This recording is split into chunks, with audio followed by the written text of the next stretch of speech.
ഈശ്വരേറ്റം പ്രിയപ്പെട്ടവരെ, തിരുവിഷ്ടം വീട്ടിലേക്ക് സ്വാഗതം. എവർക്കും ഈശോയിൽ കൃപയും സമാധാനം.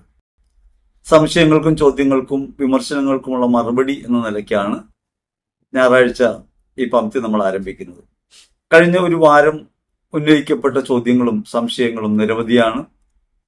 അവയിൽ നിന്ന് തിരഞ്ഞെടുത്ത കാര്യങ്ങൾ, പ്രാധാന്യം അർഹിക്കുന്ന കാര്യങ്ങൾക്ക് മറുപടി പറഞ്ഞു പോകാം. ഉന്നയിക്കപ്പെട്ട ഒരു കാര്യം, യേശുവിന്റെ യാഗം നടന്നു കഴിഞ്ഞതാണ്, ഇപ്പോഴുള്ളത് ഓർമ്മയാചരണമാണ് എന്ന നിലയ്ക്കുള്ളൊരു പ്രയോഗമാണ്. വിശുദ്ധ കുർബാനയെ സംബന്ധിച്ച് നാം പറയുമ്പോൾ പലപ്പോഴും ആളുകളുടെ പൊതുധാരണയിൽ ഇരിക്കുന്ന ഒരു കാര്യം തന്നെയാണ് ഈ ചോദ്യം. യേശുക്രിസ്തു സനാതനമായ ബലിയാണ് അർപ്പിച്ചതെന്നാണ് സഭ വിശ്വസിക്കുന്നത്. എന്നേക്കുമുള്ള ബലിയാണ്, ഏക ബലിയാണ്. അങ്ങനെ ഇന്നും ഇന്നലെയും എന്നും ഒരുവനായ യേശുവിന്റെ യാഗത്തെ ആനുകാലിക ലോകത്ത് സന്നിഹിതമാക്കുന്ന പ്രവൃത്തിയാണ് ഓരോ ക്രൈസ്തവനും ജീവിതം കൊണ്ട് നിറവേറ്റേണ്ടത്. ഈ ഒരു യാഗത്തിന്റെ ഭാഗമാണ്. യേശുവിന്റെ ബലിയർപ്പണം സജീവ യാഥാർത്ഥ്യമാകുന്നത് നമ്മുടെ ഓരോരുത്തരുടെയും ജീവിതാർപ്പണത്തിലൂടെയാണ്. ആ ജീവിതാർപ്പണത്തെ അനുഭവതരമാക്കുന്ന, കൗദാശികമായ അടയാളങ്ങളിലൂടെ അനുഭവതരമാക്കുന്ന വേദിയാണ് കുർബാന. അതുകൊണ്ട് കുർബാന കേവലമായ ഒരു ഓർമ്മയാചരണമല്ല, കോമമറേഷൻ ആണ്. അഥവാ നമ്മുടെ ജീവിതത്തെ യേശുയാഗത്തോട് ചേർത്ത് വെച്ച് യേശുയാഗത്തെ ആനുകാലിക ലോകത്തിന് അനുഭവപ്രദമാക്കി മാറ്റുക എന്ന ധർമ്മമാണ് വിശുദ്ധ ബലി അർപ്പണത്തിലൂടെ നാം നിറവേറ്റുന്നത്. അത് നമ്മുടെ ജീവിത ബലിയുമായി ബന്ധപ്പെട്ട ഒരു കാര്യമാണ്. അതോടൊപ്പം തന്നെ സ്വർഗീയമായ നിത്യമായ വിരുന്നിലേക്കുള്ള നമ്മുടെ പ്രയാണത്തെ ത്വരിതപ്പെടുത്തുന്നതാണ്. ഇങ്ങനൊരു വിവാഹ വിരുന്നിൽ പങ്കെടുക്കാൻ വേണ്ടിയുള്ള ഭൗമികമായ സഭയുടെ അർപ്പണമാണ് കുർബാന. കുർബാന ക്രിസ്തുവിന്റെ യാഗമാണ്. ആ യാഗം വേറിട്ടല്ല നമ്മൾ കാണുക. അത് യേശു ആകുന്ന യാഗത്തിന്റെ സമ്പൂർണതയ്ക്കകത്ത് നമ്മുടെ ജീവിതത്തെ ചേർത്ത് വെച്ച് നാം കാണുകയാണ്. ഇന്നും ഇന്നലെയും എന്നേക്കും ഒന്നായ ഒരു ബലിയുടെ ഭാഗമായിട്ട് നമ്മൾ മാറുന്നു. നമ്മുടെ ജീവിതം അപ്രകാരം അർപ്പിച്ചു തീർക്കുമ്പോഴാണ് പൂർണ്ണമാകുക. കുർബാനയുടെ വിശദമായ രംഗങ്ങൾ അടുത്തുള്ള എപ്പിസോഡുകളിൽ വരുമ്പോൾ നമുക്കതിനെക്കുറിച്ച് വ്യക്തമായി പറയാൻ കഴിയും. പ്രാഥമികമായി നമുക്ക് ഈ കാര്യത്തിൽ ഉറയ്ക്കാൻ പറ്റണം. യേശുയാഗം ഒരു പഴയ സംഭവത്തിന്റെ ഓർമ്മയല്ല, 2000 വർഷം മുമ്പ് കഴിഞ്ഞു പോയൊരു പ്രവൃത്തിയല്ല, കഴിഞ്ഞു പോവുകയല്ല, ഒരു നിരന്തര ബലിയാണ്. ആ നിരന്തര ബലി എന്ന് പറയുന്നത് ഇപ്രകാരം ക്രിസ്തു അവസാനത്തെ മനുഷ്യന് വരെ അനുഭവമാകുന്നത് വരെ തുടരുന്ന ഒരു യാഗത്തിന്റെ സമ്പൂർണതയാണ്. അത് നിത്യവിരുന്നോളം എത്തിച്ചേരുന്നതാണ്. സ്വർഗീയമായ ആ വിരുന്നിലേക്കുള്ള നിരന്തരമായ നമ്മുടെ അർപ്പണങ്ങൾ ചേർന്നാണ് ഭൗമിക സഭ ഇത് ലോകത്തിനു മുമ്പിൽ അവതരിപ്പിക്കുന്നതും അനുഭവിക്കുന്നതും. അപ്പൊ അതുകൊണ്ട് ആ ചോദ്യം യഥാർത്ഥത്തിൽ പ്രസക്തമാണ്. കാരണം പലപ്പോഴും നമ്മളിത് അർപ്പിക്കുമ്പോൾ ഒറ്റപ്പെട്ടായിട്ട് കാണാനാണ് നമുക്ക് കഴിയുക. ഒരു പെർട്ടിക്കുലാരിറ്റി അതിന് നമുക്ക് അനുഭവപ്പെടും. പക്ഷെ അത് യൂണിവേഴ്സലായ ഒരു മാനത്തിലേക്ക് നമുക്ക് കാണാൻ കഴിയണം. അപ്പോഴാണ് ഏകബലി എന്ന സത്യത്തിൽ നമുക്ക് എത്തിച്ചേരാൻ പറ്റുക. മതവിദ്വേഷത്തിന്റെ വേരുകൾ എന്ന എപ്പിസോഡ് വന്നപ്പോൾ അതിന്റെ താഴെ 3 വചനങ്ങളാണ് ഒരാൾ എഴുതിയത്. അങ്ങനെ 3 വചനങ്ങൾ എഴുതിയപ്പോൾ അതിലൂടെ അദ്ദേഹം കരുതിയിട്ടുണ്ടാവാനിടയുള്ള ഒരു കാര്യം നമുക്ക് ഊഹിക്കാവുന്നത്, ക്രൈസ്തവ വിശ്വാസം ഒരു മതമാണ് എന്ന നിലയ്ക്കുള്ള ധാരണയാണ്. ആ ധാരണയിൽ നിന്നുണ്ടാകാം 1 തിമോത്തി 3:16 അദ്ദേഹം പറയുന്നു. സാമാന്യഗതിയിൽ POC ബൈബിൾ വായിക്കുന്ന ഒരാളെ സംബന്ധിച്ച് അയാൾക്ക് പെട്ടെന്ന് സംശയം തോന്നാവുന്ന ഒരു കാര്യം തന്നെയാണ് ക്രൈസ്തവ വിശ്വാസം, ഈ ധാർമ്മികത ഒരു മതമാണ് എന്ന ബോധം. കാരണം 1 തിമോത്തി 3:16 പറയുന്നത്, ഞങ്ങളുടെ മതത്തിന്റെ രഹസ്യം ശ്രേഷ്ഠമാണെന്ന് ഞങ്ങൾ പ്രഖ്യാപിക്കുന്നു എന്നാണ് POC ബൈബിളിൽ 1 തിമോത്തി 3:16 നമുക്ക് കാണാൻ പറ്റുക. നമ്മളൊരു കാര്യം തിരിച്ചറിയേണ്ടത്, മലയാള ഭാഷയുടെ പരിമിതികൾ പലപ്പോഴും നമ്മെ പിടികൂടുന്നുണ്ട്. വ്യാഖ്യാനങ്ങൾ അല്ലെങ്കിൽ ട്രാൻസ്ലേഷനിൽ വരുന്ന കുഴപ്പങ്ങളും നമ്മെ പിടികൂടുന്നുണ്ട്. Translation is a translation of a translation എന്നാണ് പറയുക. അപ്പൊ ട്രാൻസ്ലേഷൻ അതിന് മൂലാർത്ഥത്തോട് എത്രത്തോളം ചേർന്ന് നിൽക്കുന്നു എന്ന കാര്യത്തിൽ നമുക്ക് ഭിന്നാഭിപ്രായങ്ങൾ ഉണ്ടാകും. വാസ്തവത്തിൽ നമ്മൾ കാത്തലിക് ഇംഗ്ലീഷ് ബൈബിൾ പരിശോധിക്കുമ്പോൾ, കമ്മ്യൂണിറ്റി ബൈബിൾ പരിശോധിക്കുമ്പോൾ അവിടെ നമ്മൾ കാണുന്ന വചനം ഇതുമായിട്ട് ചേർന്ന് പോകുന്നതല്ല. അവിടെ നമുക്ക് ഇങ്ങനെയാണ് കാണാൻ കഴിയുക, how great indeed is the mystery of divine blessing. How great indeed is the mystery of divine blessing. ഇവിടെ മതം എന്ന വാക്കേ ഉപയോഗിച്ചിട്ടില്ല. ട്രാൻസ്ലേറ്റ് ചെയ്തപ്പോഴാണ് നമ്മുടെ മതത്തിന്റെ രഹസ്യം എത്ര ശ്രേഷ്ഠമാണ് എന്ന അർത്ഥത്തിലേക്ക് അത് വന്നത്. പലപ്പോഴും നമ്മുടെ ട്രാൻസ്ലേഷനുകളിൽ ഭാഷയുടെ പരിമിതികൾ കടന്നുകൂടുന്നത് നമുക്ക് കാണാൻ പറ്റും. പലയിടങ്ങളിൽ യോഹന്നാൻ സുവിശേഷത്തിൽ 11-ാം അധ്യായത്തിൽ 25-ാം തിരുവചനത്തിൽ നാം വായിക്കുന്നത് യേശു പറയുകയാണ്, ഞാനാണ് പുനരുദ്ധാനവും ജീവനും. ഗ്രീക്ക് ബൈബിളാണ് യഥാർത്ഥത്തിൽ നമ്മൾ ഫോളോ ചെയ്യുന്നത്. ആ ഗ്രീക്ക് ബൈബിളിന്റെ മൂലത്തിൽ അങ്ങനെയല്ല. അവിടെ പറയുന്നത് ഞാനാണ് ഉദ്ധാനം അഥവാ ജീവൻ എന്നാണ്. യാഥാർത്ഥ്യത്തോട് കൂടുതൽ ചേർന്ന് നിൽക്കുന്നത് ഈ പ്രയോഗമാണ്. ഞാനാണ് പുനരുദ്ധാനവും ജീവനും എന്ന് അവിടെ പറഞ്ഞിട്ടില്ല. നിരവധി ഇടങ്ങളിൽ നമുക്കത് കാണാം. യോഹന്നാൻ സുവിശേഷം 1-ാം അധ്യായത്തിൽ 1 മുതലുള്ള തിരുവചനങ്ങളിൽ വചനം എന്ന് പറയുന്നു. ഹിന്ദി ബൈബിളിൽ ശബ്ദ് എന്നാണ് പറയുന്നത്.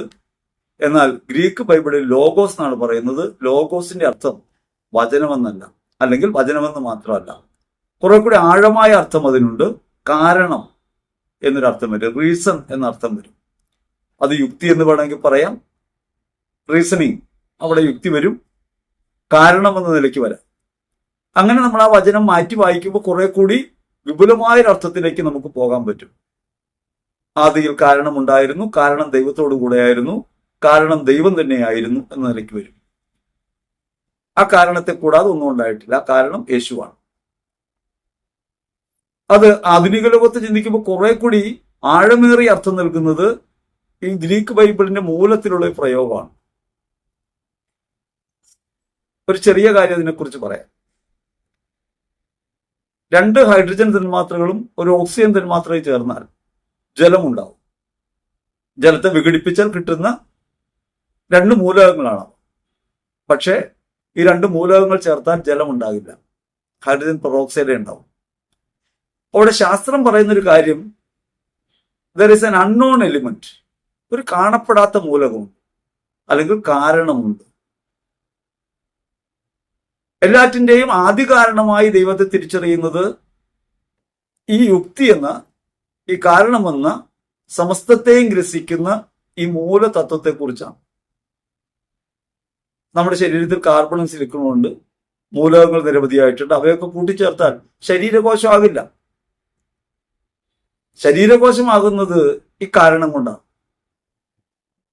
അപ്പോൾ നമ്മുടെ വചനം, മലയാളത്തിൽ വചനമെന്ന് നാം പറയുന്ന വചനം എന്ന വാക്കിന് യഥാർത്ഥത്തിൽ കുറെ കൂടി ആഴമായ അർത്ഥം നൽകുന്നതിന്റെ മൂലാർത്ഥത്തിലേക്ക് പോകുമ്പോഴാണ് അവിടെ നമുക്ക് ലോഗോസ് എന്ന് കാണാം. അതേപോലെയാണ് ഡിവൈൻ ബ്ലെസ്സിങ് എന്നാണ് ഇംഗ്ലീഷ് ബൈബിൾ പറയുന്നത്. മലയാളം ബൈബിളിലേക്ക് വരുമ്പോൾ അത് നമ്മുടെ മതത്തിന്റെ തത്വം എത്ര ശ്രേഷ്ഠമാണ് എന്ന നിലയ്ക്ക് വരും. ഇത് translation is a translation of a translation. അപ്പൊ അതുകൊണ്ട് നമ്മൾ എവിടെയെങ്കിലും മാത്രം മുടക്കി എന്ന് ചിന്തിച്ചാൽ പലപ്പോഴും നമുക്ക് പൂർണ്ണാർത്ഥത്തിലേക്ക് പോകാൻ പറ്റില്ല. നമ്മൾ പറയുന്ന പല വാക്കുകളും നമുക്കതിന്റെ അർത്ഥം തിരിച്ചറിയാൻ കഴിയാതെ. ഇപ്പൊ മലയാളത്തിൽ പറയും, സത്യം സത്യമായി ഞാൻ നിങ്ങളോട് പറയും. യേശു തന്നെ വെളിപ്പെടുത്തുന്ന സമയത്തൊക്കെ പറയുന്നത് സത്യം സത്യമായി ഞാൻ നിങ്ങളോട് പറയും. അത് മലയാളം ബൈബിൾ വായിച്ചാൽ നമുക്ക് പൂർണ്ണമായിട്ട് മനസ്സിലാവില്ല. തമിഴ് ബൈബിൾ വായിക്കുമ്പോൾ കുറെ കൂടി പൂർണ്ണമായിട്ട് മനസ്സിലാവും. അവിടെ പറയുന്നത് മെയ്യാകവേ മെയ്യാകവേ ഞാൻ ഉണ്മയാൽ സൊല്ലുகிறேன். സത്യം സത്യമായിട്ടുള്ളതിന്റെ ആദ്യത്തെ സത്യം മെയ്യാകവേ, ശരീരധാരിയായി സത്യം ഞാൻ നിങ്ങളോട് പറയുന്നു. അപ്പൊ വചനമാകുന്ന സത്യത്തെ പൂർണ്ണാർത്ഥത്തിൽ തിരിച്ചറിയാൻ നമ്മൾ വായിച്ച ഏതെങ്കിലും ഒരു പുസ്തകം മാത്രം എടുത്തുകൊണ്ട് സംസാരിക്കുമ്പോഴാണ് ഈ സംശയം തോന്നുക. വാസ്തവത്തിൽ മതം എന്ന വാക്കല്ല അവിടെ ഉപയോഗിക്കുന്നത്, അവിടെ ഡിവൈൻ ബ്ലെസ്സിങ് എന്നാണ്. അത് നമ്മൾ തിരിച്ചറിയേണ്ടതുണ്ട്. അങ്ങനെ ഇല്ലാത്തത് കൊണ്ടുണ്ടായ ഒരു സംശയമാണ്. ആ സംശയം ഉന്നയിച്ച ആളെ കുറ്റം പറയുന്നില്ല, അത് വ്യാഖ്യാനത്തെ വേണ്ടവിധം തിരിച്ചറിയാൻ കഴിയാത്തത് കൊണ്ട് വരുന്ന പോരായ്മയാണ്. ഇനി 2 വചനങ്ങൾ കൂടി വേറെ ഉദ്ധരിക്കുന്നുണ്ട്. അതിലൊന്ന് മത്തായി 6:7 മത്തായി 18:17 വിജാതീയരെ പോലെ എന്ന് പറയുന്ന കാര്യം പറയാൻ വേണ്ടിയാണ്. ആരാണ് വിജാതീയർ? അപ്പൊ വേറെ ആളുകളുണ്ട്. വേറെ മതക്കാരെ എന്നല്ല പറഞ്ഞിട്ടുള്ളത്, വിജാതീയരെ എന്നാണ്. യഥാർത്ഥത്തിൽ ഒരു ജാതിയേ ഉള്ളത്, മനുഷ്യജാതിയാണ്. ശ്രീനാരായണ ഗുരു പറയും, പുണർന്നു പെറുന്നതെല്ലാം ഒരു ഇനമാ, പശുവിന് പശുത്വം പോലെ മനുഷ്യന് മനുഷ്യത്വം ജാതി. മനുഷ്യത്വം ഒരു ജാതിയാണ്. ഇപ്പൊ വിജാതീയരെന്ന് അങ്ങനെ പ്രയോഗിക്കുന്നത് എങ്ങനെയാണ്? അത് ഇംഗ്ലീഷിൽ പാഗൻ എന്നാണ് പറയുക. മത്തായി 6:7 18-17 ഇത് പറയുന്നു. അങ്ങനെ ക്രിസ്തു പറയാൻ കാരണം എന്താണ്? പാഗൻ എന്ന വാക്ക് യഥാർത്ഥത്തിൽ എന്തിനായിട്ടാണ് ഉപയോഗിക്കുന്നത് എന്നതിലേക്ക് നമുക്ക് തിരിച്ചു പോകാൻ പറ്റണം. ആദ്യം മുതലേ നമ്മൾ എല്ലാ പ്രഘോഷണത്തിലും പറയുന്ന ഒരു കാര്യമാണ്, കോണ്ടെക്സ്റ്റ് ആണ് നമ്മൾ എടുക്കേണ്ടത്, ടെക്സ്റ്റ് അല്ല. ടെക്സ്റ്റിന് വേരിയേഷൻ ഉണ്ടാവും. കോണ്ടെക്സ്റ്റിലേക്കാണ് ശ്രദ്ധ കേന്ദ്രീകരിക്കേണ്ടത്. ഈ കോണ്ടെക്സ്റ്റിൽ പോകാതെ ടെക്സ്റ്റ് ഓറിയന്റഡ് ആയി മാറുമ്പോൾ സംഭവിക്കുന്ന ഒരു വലിയ പിഴവാണ് നമ്മൾ വാക്കർത്ഥങ്ങളിൽ കുടുങ്ങിപ്പോകും, ഭാവാർത്ഥത്തിലേക്ക് പോകാതെ പറയുന്നതിന്റെ പൂർണ്ണമായ അർത്ഥം തിരിച്ചറിയാൻ കഴിയാതെ പോകുന്നൊരവസ്ഥയാണ്. പാഗൻ എന്നതിനെ എങ്ങനെയാണ് നമുക്ക് വിശദീകരിക്കാൻ പറ്റുക? എക്സ്പെഷ്യലി ഇൻ ഹിസ്റ്റോറിക്കൽ കോണ്ടെക്സ്റ്റസ്, പ്രത്യേകിച്ചും ചരിത്രപരമായ ഉൾക്കാഴ്ചയും നമുക്കത് എങ്ങനെ കാണാൻ കഴിയുമെന്നാണ് നോക്കേണ്ടത്. ഒരു ഹിസ്റ്റോറിക്കൽ കോണ്ടെക്സ്റ്റിനകത്ത് മാത്രമേ നമുക്ക് കാണാൻ പറ്റൂ. A person holding religious beliefs other than those of the main or recognised religions. അതായത് നിലനിന്നിരുന്നൊരു സാമൂഹ്യ മതബോധത്തിനകത്ത് സംസാരിക്കുമ്പോൾ പുറത്തുള്ളവർ, യേശു സഭ സ്ഥാപിക്കുന്നതിന് മുൻപ്, തന്റെ യാഗം പൂർണ്ണമാകുന്നതിന് മുമ്പ് പറഞ്ഞ വാക്കാണ് ഈ പാഗൻസ് എന്ന പ്രയോഗം. അത് നിലവിലുള്ള യഹൂദ സമൂഹം മറ്റുള്ളവരെ കണക്കാക്കിയിരുന്ന ഒരു കാര്യത്തെക്കുറിച്ചാണ് പറയുന്നത്. യഹൂദർ തങ്ങൾക്ക് പുറത്തുള്ളവരെ ഇപ്രകാരം കണക്കാക്കിയിരുന്നു. യേശുവിന്റെ സംസാരം എപ്പോഴും ആ സമൂഹം എന്തു പറഞ്ഞു എന്നതിനെ ഉൾക്കൊണ്ടിട്ടാണ് ബാക്കി പറയുക. നീ നിന്റെ മുറിക്കകത്ത് കടന്ന് കഥ കടച്ച് സ്വർഗസ്ഥനായ പിതാവിനോട് സംസാരിക്കണം, നിങ്ങളുടെ ആവശ്യങ്ങൾ ചോദിക്കുന്നതിന് മുമ്പേ അറിയുന്ന ദൈവമാണ് അവിടുന്ന് എന്ന് പറയുമ്പോൾ അങ്ങനെ കരുതാത്തവരെ കുറിച്ച് പറയാൻ ഉപയോഗിച്ച വാക്കാണ് പാഗൻസ്. അതിനർത്ഥം ഇത്രയേ ഉള്ളൂ, പ്രധാനപ്പെട്ട ഈ മതചര്യകൾക്ക് പുറത്തുള്ളവർ പ്രയോഗിക്കുന്നത് പോലെ നിങ്ങൾ പ്രയോഗിക്കരുത് എന്ന് പറയാൻ വേണ്ടി പറഞ്ഞതാണ്. നിങ്ങൾ പ്രാർത്ഥിക്കുമ്പോൾ പിതാവിനോട് പ്രാർത്ഥിക്കണം, ഹൃദയം കൊണ്ടാണ് പ്രാർത്ഥിക്കേണ്ടത് എന്ന് പറയാൻ വേണ്ടി പറഞ്ഞ കാര്യമാണ്. അത് അവർക്ക് മനസ്സിലാകുന്ന ഭാഷയിൽ അവരന്ന് കരുതിയിരുന്ന ധാരണകളെ അതിലംഘിക്കുന്ന ഒന്നാണ് വിശ്വാസം എന്ന് പറയാൻ വേണ്ടിയാണ് യേശു അത് പ്രയോഗിക്കുന്നത്. ചരിത്രപരമായ ഈ സാധ്യതകളും നിലനിന്ന സാമൂഹ്യ സാഹചര്യങ്ങളെയും മനസ്സിലാക്കാതെ ഹിസ്റ്റോറിക്കലായ ഒരു കോണ്ടെക്സ്റ്റ് അല്ലാതെ നമ്മളത് കാണുമ്പോഴാണ് ജാതി എന്നതും വിജാതീയൻ എന്നതും ഇന്നും പ്രസക്തമാകുന്നത്. യേശു സകല മനുഷ്യർക്കും വേണ്ടി മാനവകുലത്തിന്റെ വിമോചകനായിട്ടാണ് വരുന്നത്. അപ്രകാരം മാനവകുലത്തിന്റെ വിമോചകനാകുന്ന ഒരാൾ തന്റെ ജാതി എന്ന് പറയുന്ന ഒരു കാര്യത്തെക്കുറിച്ച് പറയും എന്ന് കരുതുമ്പോൾ നമ്മൾ കോണ്ടെക്സ്റ്റിൽ നിന്ന് അകന്നു പോകും. അവിടെ ഉദ്ദേശിച്ചതാണ് നിങ്ങൾ കരുതുന്നു അല്ലെങ്കിൽ നിങ്ങൾ പറയുന്ന എന്നുള്ള അർത്ഥമാണ് അവിടെ കാണേണ്ടത്. അവിടെ ഒരു മതത്തെക്കുറിച്ചല്ല ക്രിസ്തു പറയുന്നത്. ഇനി 18-17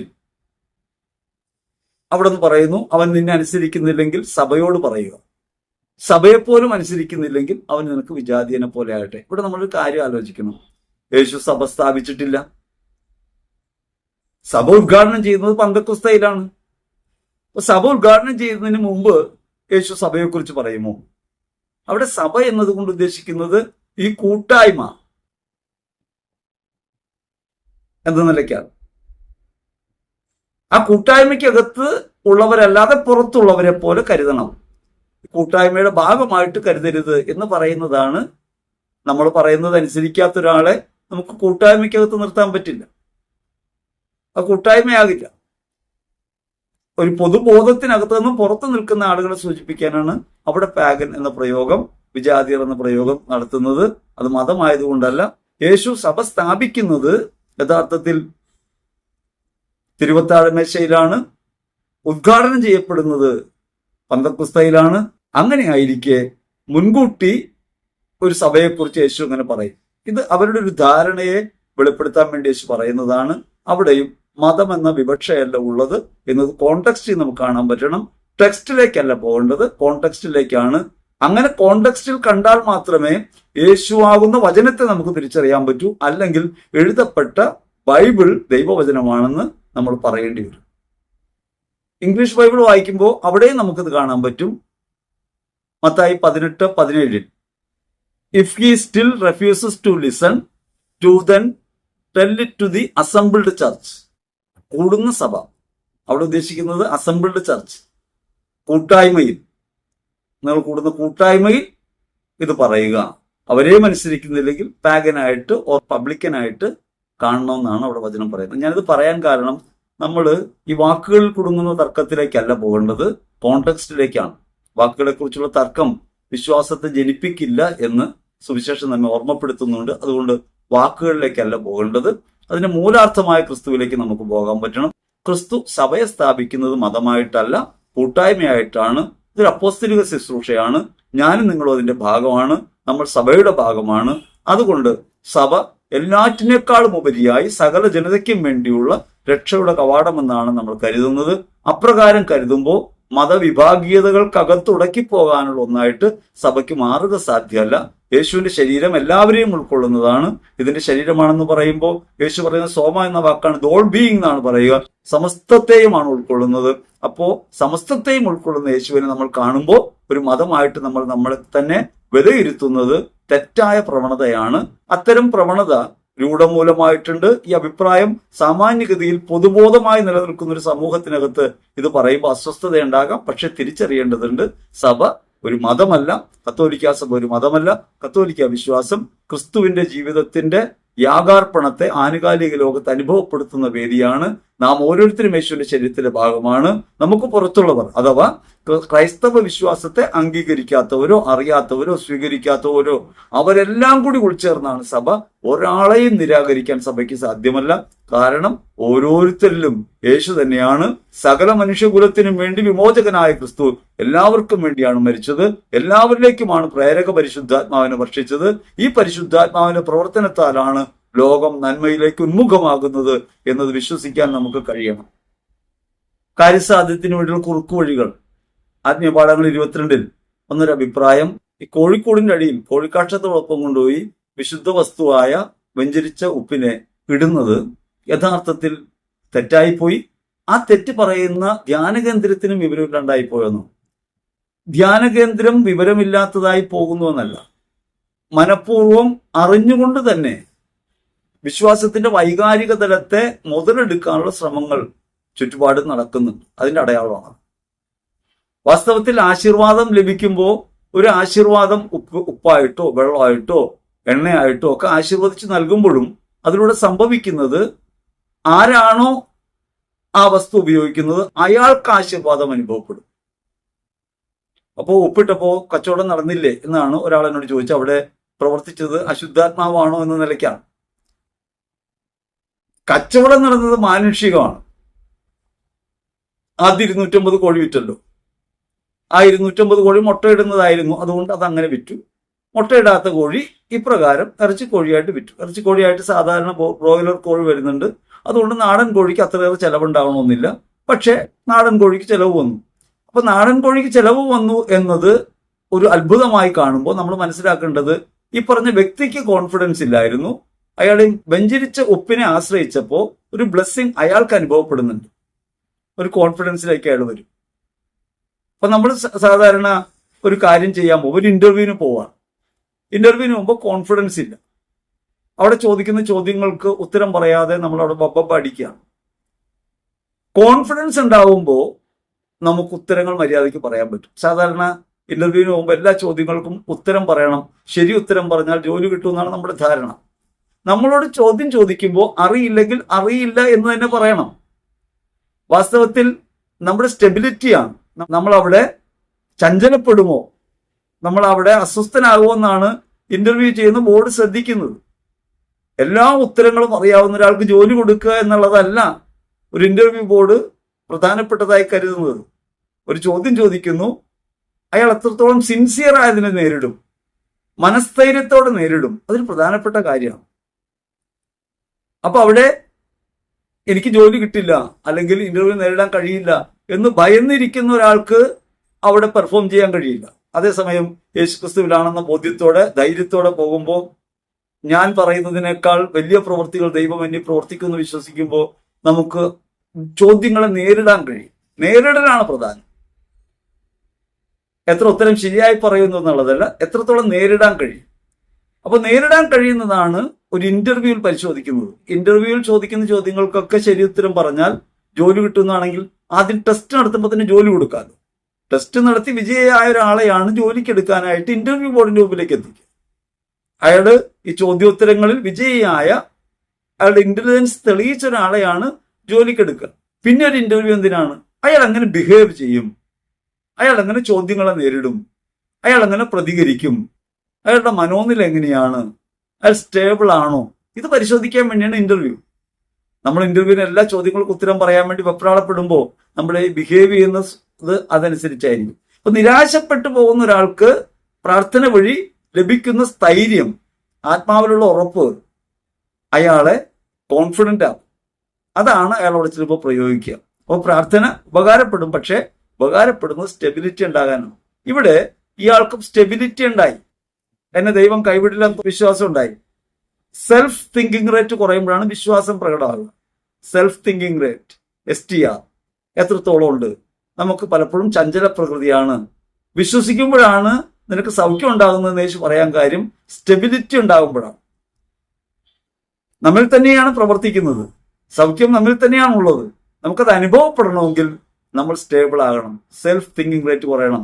നമ്മൾ വിശ്വസിക്കുന്നു എന്ന് പറയുമ്പോൾ തന്നെ നമ്മുടെ അകത്ത് പറയാൻ തുടങ്ങും, വിശ്വസിക്കുന്നുണ്ടോ, ഇല്ല, നടക്കുമോ, നടക്കില്ലേ, നടക്കുമായിരിക്കും എന്നിങ്ങനെ വരുമ്പോൾ ചഞ്ചല പ്രകൃതി ഉണ്ടാവും.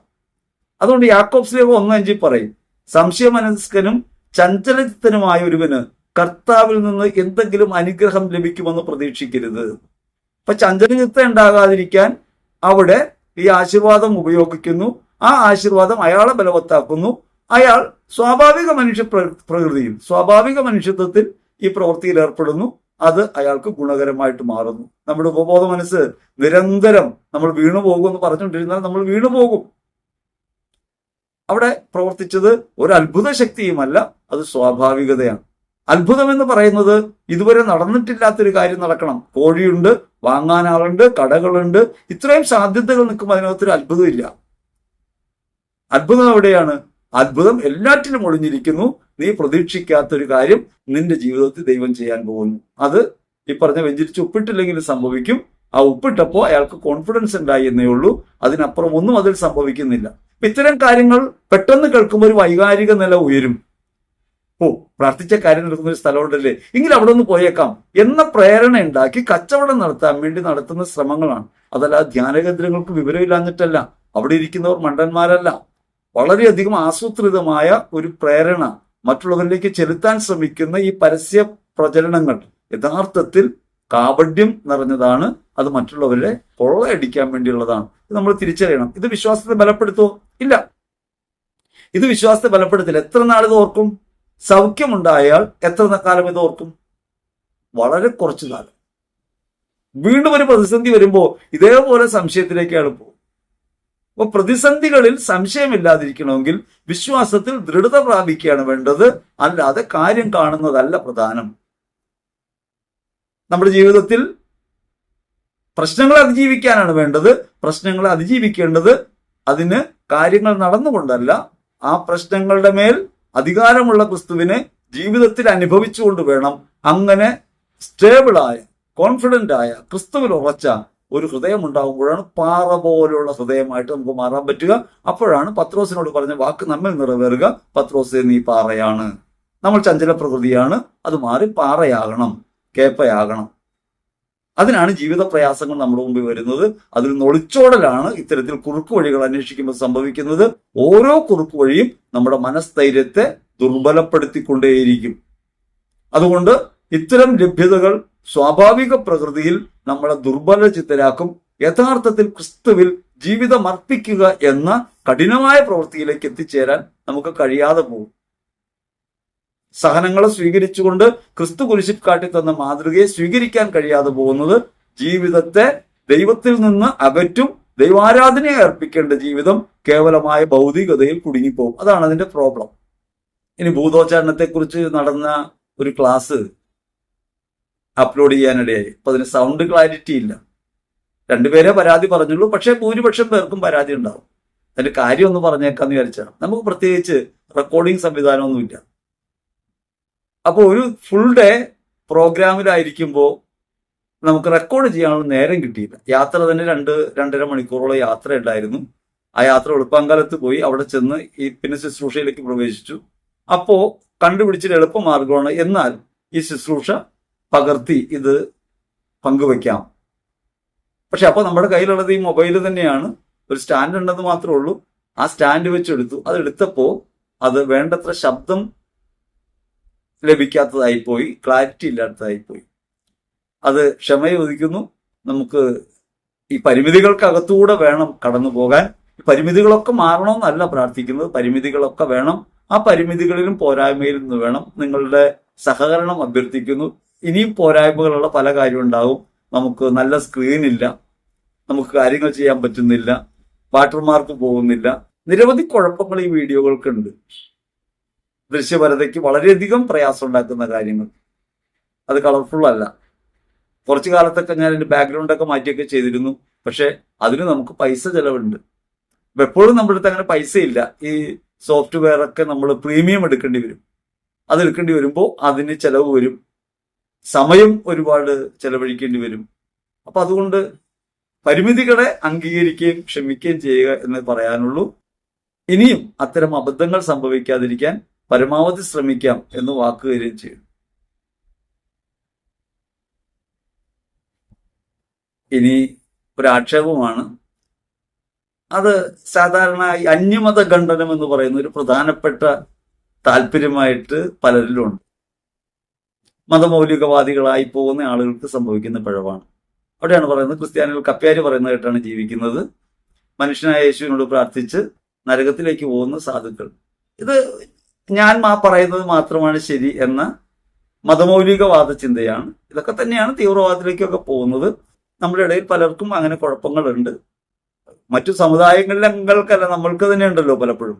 അതുകൊണ്ടാണല്ലോ ചില സംഘടനകൾ ക്രൈസ്തവ വിശ്വാസത്തെ തങ്ങൾക്ക് അനുകൂലമാകും വിധം വ്യാഖ്യാനിച്ചുകൊണ്ട് എല്ലാവരും എതിർക്കുന്നവരായിട്ട് വരുന്നത്. ഒരിക്കലും ക്രിസ്ത്യാനികൾക്ക് അംഗീകരിക്കാൻ പറ്റാത്ത രീതിയിൽ എത്രയോ തർക്കങ്ങൾ ഉണ്ടാക്കിക്കൊണ്ട് വരുന്നു. അപ്പൊ അതുകൊണ്ട് ഈ പറഞ്ഞ ആക്ഷേപത്തെ നമ്മൾ കാര്യമായിട്ടൊന്നും പരിഗണിക്കുന്നില്ല. യേശു മനുഷ്യപുത്രനാണ്, ദൈവപുത്രനുമാണ്. യേശു മനുഷ്യപുത്രനാണ് എന്ന് പറയുന്നതിലൂടെയാണ് നിങ്ങളെയും യേശുവായിട്ട് കാണാൻ നമുക്ക് കഴിയുന്നത്. നിങ്ങളിലും യേശു വസിക്കുന്നു. നിങ്ങളിലൂടെ യേശുവിനെ നിങ്ങൾക്ക് അറിയാൻ കഴിയുന്നില്ല, ആരാധിക്കാൻ പറ്റുന്നില്ല. ആ യേശുവിനെ കൂടി ആരാധിക്കുന്നു. അതുകൊണ്ട് ഇത്തരം വിമർശനങ്ങളെയും ആക്ഷേപങ്ങളെയും നമ്മൾ സ്വീകരിക്കുകയും നിങ്ങളെ കൂടുതൽ ശ്രേഷ്ഠമായി ക്രിസ്തുവിൽ സ്നേഹിക്കുകയും ചെയ്യുന്നു. അല്ലാതെ ആരോടും എതിർപ്പ് പറയാനോ തർക്കിക്കാനോ നമ്മളില്ല. ഇതൊരു തർക്കത്തിന്റെ വേദിയല്ല. മനസ്സിലാക്കേണ്ടത് യേശു സത്യദൈവമാണെന്നും ആ സത്യദൈവം യഥാർത്ഥത്തിൽ മനുഷ്യനായി അവതരിച്ചെന്നും അതുകൊണ്ട് ഓരോ മനുഷ്യത്വത്തിലും ദൈവത്വത്തെ കാണാൻ കഴിയണമെന്നുമാണ് ക്രൈസ്തവ വിശ്വാസം നമ്മെ പഠിപ്പിക്കുന്നത്. ആ വിശ്വാസ ബോധ്യത്തെ എന്നുകൊണ്ട് നിങ്ങളുടെ എന്തുതരം ആക്ഷേപങ്ങൾ ഉണ്ടായാലും ഏതു തരത്തിൽ പ്രവർത്തിച്ചാലും നമ്മുടെ പ്രതികരണത്തിൽ ഇതിലപ്പുറം ഒന്നും പ്രതീക്ഷിക്കേണ്ടതില്ല. അന്യമതഖണ്ഡനം നമ്മുടെ വഴിയല്ല.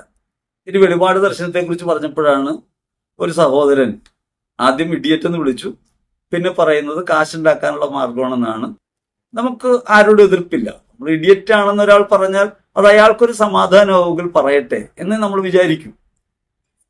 ആരെയും ഇഡിയറ്റ് എന്ന് പറഞ്ഞുകൊണ്ട് ആരും ഇഡിയറ്റ് ആയി പോകുന്നില്ല. എല്ലാവരും ദൈവത്തിന്റെ മക്കളാണെന്നും ഇങ്ങനെ ആക്ഷേപിക്കുന്നവരിലും വസിക്കുന്നത് ദൈവം തന്നെയാണെന്നുള്ള ബോധ്യമാണ് നമുക്കുള്ളത്. അതുകൊണ്ട് നമുക്ക് അവരുടെ എതിർപ്പൊന്നുമില്ല. മാത്രമല്ല, കാശുണ്ടാക്കാനാണെന്ന് പറയുമ്പോൾ അവരെ കുറ്റം പറയാൻ കഴിയില്ല. കാരണം കാശുണ്ടാക്കിയ ചരിത്രമുള്ള അനേകർ നമ്മുടെ ചുറ്റും സജീവരായി ജീവിക്കുന്നു. യേശുവിനെ പ്രഘോഷിച്ച് സമ്പത്തുണ്ടാക്കി ജീവിക്കുന്ന അനേകർ പ്രഘോഷിക്കുന്നു. അപ്പോൾ അത്തരമൊരു സാഹചര്യത്തിൽ നമ്മളെയും ആ ഗണത്തിൽപ്പെട്ട് കാണുന്നതിൽ നമുക്ക് എതിർപ്പൊന്നും പറയാൻ കഴിയില്ല. പക്ഷെ വാസ്തവം എന്താണെന്ന് പറഞ്ഞ് ന്യായീകരിക്കാനും നമുക്ക് ധാരണയില്ല. നമ്മളിങ്ങനെ ജീവിച്ച് കടന്നു പോകും, അത്രേ ഉള്ളൂ.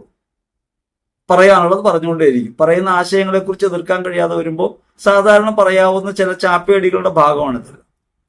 അതുകൊണ്ട് നമ്മുടെ ജീവിതം നമ്മോട് കൂടെ വന്ന് താമസിച്ചാൽ മാത്രമേ മനസ്സിലാവുള്ളൂ. അത്തരത്തിൽ സംശയമുള്ളവർക്ക് നമ്മുടെ കൂടെ വന്ന് താമസിക്കാം. ഏത് സോഴ്സിൽ നിന്നാണ് പണം വരുന്നത് എന്ന് ചിന്തിക്കാം. ഞാനൊരു പുസ്തകം എഴുതി, ഭീരു സവർക്കർ എന്നൊരു പുസ്തകമാണ്. ഈ പുസ്തകം വിൽക്കാനായിട്ട് ഓഫീസുകൾ കയറി ഇറങ്ങി വിൽക്കുന്ന സമയത്ത് ഒരു ഓഫീസിൽ ചെന്നപ്പോൾ അവിടുത്തെ വളരെ ഉന്നതനായ ഒരു ഉദ്യോഗസ്ഥൻ എന്നോട് പറയുകയാണ്, നിങ്ങൾക്ക് ലണ്ടനിൽ നിന്ന് പൈസ വരുന്നുണ്ട്. ഞാൻ അദ്ദേഹത്തിന് ഒരു കാര്യം മാത്രമേ ചോദിച്ചുള്ളൂ, ലണ്ടനിൽ നിന്ന് പൈസ വരുന്നുണ്ടെങ്കിൽ പിന്നെ ഈ പുസ്തകവുമായിട്ട് 5-6 നില കയറി തെരുവുകൾ മുഴുവനും അലഞ്ഞ് പുസ്തകം വിൽക്കാൻ നടക്കേണ്ട ഗതികേട് വരുമോ? അപ്പൊ നമ്മൾ ഒരു കാര്യം മനസ്സിലാക്കേണ്ടത്, നമ്മൾ പണത്തെ കേന്ദ്രീകരിച്ചാണ് ചെയ്യണമെങ്കിൽ നമുക്ക് വളരെ സിമ്പിളായിട്ട് ലോകപ്രകാരം നീങ്ങിയാൽ മതി. അത്ഭുതം നടക്കുമെന്നും നിങ്ങൾ ചോദിക്കുന്നതൊക്കെ തരാമെന്ന് പറഞ്ഞുകൊണ്ട് ഒരു പ്രചരണം നടത്തിയാൽ ഒത്തിരിയേറെ ആളുകൾ ഇതിനെ അനുകൂലിക്കുകയും കൂടെ വരികയും ചെയ്യും. നിങ്ങളുടെ ജീവിതം ഒന്നും മാറണ്ട, നിങ്ങൾ യേശുവെ യേശുവെ എന്ന് വിളിച്ചുകൊണ്ടിരുന്നാൽ മതി, അല്ലെങ്കിൽ ദൈവവചനം ഇങ്ങനെ എഴുതിയാൽ മതി, നിങ്ങൾ ഈ പ്രാർത്ഥന ചൊല്ലിയാൽ മതി, നിങ്ങളുടെ കാര്യം നടക്കും എന്ന് വ്യാമോഹിപ്പിക്കാൻ നമുക്ക് കഴിയുമെങ്കിൽ നിശ്ചയമായിട്ടും അനേകർ പുറകെ വരും. എന്തുകൊണ്ടാണ് നമ്മൾ ഫോളോവേഴ്സ് ഇല്ലാത്തവരായിട്ട് നിൽക്കുന്നത്? നമ്മളുള്ള കാര്യം പറയുന്നത് കൊണ്ടാണ്. അതുകൊണ്ട് നമുക്ക് ജീവിതത്തിൽ എന്താണ് കിട്ടുക? കഷ്ടപ്പാടും ബുദ്ധിമുട്ടുമായിരിക്കും. അപ്പൊ കഷ്ടപ്പാടും ബുദ്ധിമുട്ടുമാണെന്ന് പരാതി നമുക്ക് ഇല്ലാത്തതുകൊണ്ട് പരാതിയൊന്നും പറയുന്നില്ല. അപ്പൊ കാശുണ്ടാക്കിയെന്ന് സംശയമുള്ളവർക്ക് നമ്മുടെ ജീവിതം ഒന്ന് പരിശോധിക്കാം, എന്താണ് നമ്മുടെ നില എന്ന് പരിശോധിക്കാം. ന്യായീകരിക്കാനൊന്നും പറയുന്നില്ല, എല്ലാവർക്കും തോന്നുന്ന രീതിയിൽ വിശ്വസിക്കാം. 100 കുറവുകളും പോരായ്മകളും ഉള്ള ഒരാളാണ് ഞാനൊരു സാധാരണ മനുഷ്യനാണ്. ഇങ്ങനെ പറയുന്നതിൽ എനിക്കൊരു കുറച്ചിലുമില്ല. ഞാൻ പറയുന്നതെല്ലാം ശരിയാണെന്ന് പറയാനല്ല, ഇങ്ങനെയും ഒന്ന് ചിന്തിക്കൂ എന്ന് പറയാൻ മാത്രമാണ് ഞാൻ നിങ്ങളോട് കൂടെ ആയിരിക്കുന്നത്. നിങ്ങൾക്ക് നിങ്ങളിൽ തന്നെയുള്ള പരിശുദ്ധാത്മാവ് പ്രേരണ നൽകും, നിങ്ങൾക്ക് വെളിച്ചം നൽകും എന്നാണ് നമ്മുടെ ബോധ്യം. അതാണ് ശരിയായ മാർഗം. വേറൊരാൾ പറയുന്നത് കേട്ട് തലയാട്ടുന്നതിനേക്കാൾ അവനവന്റെ യുക്തിയും ആത്മീയ ബോധവും കൊണ്ട് അയാൾ തന്നെ ഗുണിച്ചും ഹരിച്ചും കണ്ടുപിടിക്കേണ്ട കാര്യമാണ് സത്യം. അത് അവനവനിൽ തന്നെയും അവന്റെ ജീവിതത്തിലും അനുഭവപ്രദമാകുന്നത് പ്രക്രിയാരൂപമായ ക്രിസ്തുവിനെ സ്വീകരിക്കുമ്പോഴാണ് എന്ന് നമ്മൾ പറയുന്നു. നിങ്ങൾക്ക് പരിശോധിക്കാം, വചനം എത്ര മാധുര്യമുള്ളതാണെന്ന് നിങ്ങളൊന്ന് പരിശോധിച്ചറിയുവിൻ. ക്രിസ്തു എത്ര മാധുര്യവാനാണെന്ന് ഒന്ന് രുചിച്ചറിയുവിൻ. ജീവിച്ച് മനസ്സിലാക്കേണ്ട കാര്യമാണ്. അത് പ്രഘോഷിക്കുമ്പോൾ ആക്ഷേപങ്ങൾ കേൾക്കുന്നത് പ്രഘോഷിക്കുന്ന കാര്യങ്ങളെ സംബന്ധിച്ചല്ല, ഇയാൾ പണം ഉണ്ടാക്കാനാണ്. ഇപ്പൊ നമ്മുടെ വീഡിയോ മോണിറ്റൈസ് ചെയ്യുന്നുണ്ട്. ഈ മോണിറ്റൈസ് ചെയ്ത് നമുക്കൊന്നും അതിൽ നിന്ന് കിട്ടാൻ വകയില്ല. പക്ഷെ മോണിറ്റൈസ് ചെയ്യുന്നതിന് വേണ്ടിയാണ് യൂട്യൂബിന്റെ നിയമമാണ്. യൂട്യൂബിന്റെ നിയമം അനുസരിച്ച് മോണിറ്റൈസ് ചെയ്താൽ മാത്രം പ്രചരിക്കപ്പെടൂ, അല്ലെങ്കിൽ വളരെ കുറച്ച് പേര് മാത്രമേ കാണൂ. എന്നിട്ട് പോലും സബ്സ്ക്രൈബേഴ്സ് നമുക്ക് കുറവാണ്. ഒരു 13,000-ൽ താഴെയാണ് നമ്മുടെ സബ്സ്ക്രൈബേഴ്സ്. ആ സബ്സ്ക്രൈബേഴ്സ് മുഴുവനും കാണുന്നില്ല എന്നുള്ളതാണ്. തിരക്കിട്ട ലോകമാണല്ലോ, അത് രുചികരമായ കാര്യമല്ലോ പലപ്പോഴും പറയുന്നത്. കാഴ്ചക്കാരും കേൾവിക്കാരും കുറയും, എങ്കിലും നമ്മളത് പറഞ്ഞുകൊണ്ടിരിക്കുകയാണ്. നമ്മൾ പറയുമ്പോൾ നമ്മൾ ആഗ്രഹിക്കുന്നത് അനേകരിലേക്ക് ഇത് എത്തണമെന്നാണ്. നിങ്ങൾ ഈ ശുശ്രൂഷയുടെ ഭാഗമായി മാറുമ്പോൾ ചെയ്യേണ്ട ഒരു പ്രധാനപ്പെട്ട കാര്യം ഇത് മറ്റുള്ളവരിലേക്ക് എത്തിക്കാൻ നിങ്ങളാൽ ആവും വിധം സഹകരിക്കുക. നിങ്ങൾ ഇതിലിടപെടുക, സംസാരിക്കുക, കമന്റുകൾ ചെയ്യുക. അങ്ങനെ ഇടപെട്ടുകൊണ്ടും മറ്റുള്ളവർക്ക് പകർന്നു കൊടുത്തുകൊണ്ടും നമുക്ക് മുമ്പോട്ട് പോകാൻ കഴിയും. നിങ്ങൾ കേൾക്കുന്നവ നിങ്ങൾക്ക് ബോധ്യപ്പെട്ടാൽ നിങ്ങൾ മറ്റുള്ളവരുമായി പങ്കുവയ്ക്കണം. അതേ നമുക്ക് പറയാനുള്ളൂ. ഇനി വന്നൊരു ചോദ്യം, വ്യക്തിപരമായ കാര്യങ്ങൾ പറയാനും പരാമർശിക്കാനും നമുക്ക് താല്പര്യമില്ലാത്തതാണ്. പ്രത്യേകിച്ച് നമ്മളൊരു ആത്മീയ ചാനലാണ്, അല്ലാതെ ഭൗതിക കാര്യങ്ങളെക്കുറിച്ച് പറയാനുള്ളതല്ല. എങ്കിലും ഒരു ചോദ്യം വന്നത് ഇതാണ്: PC ജോർജ് 24 വയസ്സിന് മുമ്പ് കുട്ടികളെ കെട്ടിക്കണം, പെൺകുട്ടികളെ കെട്ടിച്ചയക്കണം എന്ന് പറഞ്ഞു. 2-3 കാര്യങ്ങൾ നമ്മൾ മനസ്സിലാക്കേണ്ടത്, കഴിഞ്ഞ 2 തലമുറയ്ക്കപ്പുറമുള്ള ആളുകളൊക്കെ കരുതിയിരുന്നത് പെൺകുട്ടികളെ കെട്ടിച്ചയക്കുകയാണ്, ഒരു ചരക്കായിട്ടാണ്. അത് ചെറുക്കൻ്റെ വീട്ടിലേക്ക് കൊടുക്കേണ്ട ഒരു മുതലാണ്, അതുകൊണ്ട് പഠിപ്പിച്ചിട്ട് പോലും കാര്യമില്ല എന്ന് കരുതിയിരുന്നവരാണ് നമ്മൾ. അതുകൊണ്ടാണ് സ്ത്രീധനവും പെണ്ണും ഒരേപോലെ കണക്കാക്കപ്പെട്ടിരുന്നത്. ഇത് അവരുടെ അവകാശമാണെന്നും അവർക്ക് ഇഷ്ടമുള്ളതൊക്കെ ചെയ്യാവുന്ന നിലയായിരുന്നു. ഇത് ആധുനിക സമൂഹമാണ്. സ്ത്രീകളെ ഇങ്ങനെ അടുക്കള ചക്കികളും പേറ്റുയന്ത്രങ്ങളുമാക്കി മാറ്റാവുന്ന ഒരു കാലത്തല്ല നമ്മൾ ജീവിക്കുന്നത്. ആ കാലം കഴിഞ്ഞു പോയി. ക്രിസ്തുവിൽ എല്ലാ സ്ത്രീകളും മാനിക്കപ്പെടണം, തുല്യത വേണം. സ്ത്രീക്ക് പുരുഷനോടൊപ്പം സമമായ സ്ഥാനമുണ്ട്. ആ സ്ഥാനം അംഗീകരിക്കണം. സ്ത്രീകളെ കെട്ടിച്ചു വിട്ട് അടുക്കളക്കകത്ത് ഒതുക്കി കുറെ കുട്ടികളെ ജനിപ്പിക്കുന്ന പേറ്റുയന്ത്രമാക്കി മാറ്റി അടിമകളാക്കി വെക്കുന്ന ആ പ്രകൃതം കത്തോലിക്ക സഭയ്ക്ക് അംഗീകരിക്കാവുന്ന കാര്യമാണെന്ന് എനിക്ക് തോന്നുന്നില്ല. സഭയിലെ പലർക്കും ഈ അഭിപ്രായം ഉണ്ടാകാം. എങ്ങനെ 16 വയസ്സാകുമ്പോഴേ കെട്ടിച്ചു വിടണം, അല്ലെങ്കിൽ പെൺകുട്ടി പഴച്ചു പോകും എന്ന് പറയുന്ന സ്വഭാവം ചിലർക്ക് ഉണ്ടാകാം. അത് പെട്രിയാർക്കലായ ചിന്താഗതിയാണ്, അവരുടെ മനോവൈകൃതമാണ്. അതുകൊണ്ട് ഞാൻ ഈ അഭിപ്രായത്തോട് പ്രതികരിക്കുന്നില്ല. അത് പ്രതികരിക്കാത്തത് തികഞ്ഞ അശ്ലീലമായ ചില കാര്യങ്ങൾ പറയുമ്പോൾ അത്തരം കാര്യങ്ങളെ പ്രതികരിച്ച് നമ്മൾ അതിനെ കൂടുതൽ പൊക്കിക്കൊണ്ടുവരാതിരിക്കാൻ വേണ്ടിയാണ്. വാസ്തവത്തിൽ നമ്മൾ മനസ്സിലാക്കേണ്ടത്, നമ്മുടെ പെൺകുട്ടികൾ നന്നായി പഠിക്കുകയും നല്ല നിലയിൽ ജോലി സമ്പാദിക്കുകയും ഒറ്റയ്ക്ക് നിൽക്കാൻ പ്രാപ്തിയുള്ളവരാകുകയും ചെയ്യണം. അവർക്ക് വ്യക്തിത്വമുണ്ട്, അവരുടെ വ്യക്തിത്വം അംഗീകരിക്കണം. കത്തോലിക്ക സഭയിൽ ഒരു 2ാം കിട പൗരത്വമല്ല സ്ത്രീക്കുള്ളത്, തുല്യതയാണ്. ആ തുല്യത അവർക്ക് അവകാശമായി കിട്ടണം. ഇവിടെ നിലനിന്ന പാരമ്പര്യങ്ങളോ സാമൂഹ്യ വ്യവസ്ഥയൊക്കെ അനുസരിച്ച് സ്ത്രീകളെ അടിമകളാക്കി വയ്ക്കുന്ന സാധാരണ മതത്തിന്റെ സ്വഭാവത്തിലേക്ക് നമുക്ക് തരം താഴാൻ കഴിയില്ല എന്നാണ് എൻ്റെ ബോധ്യം.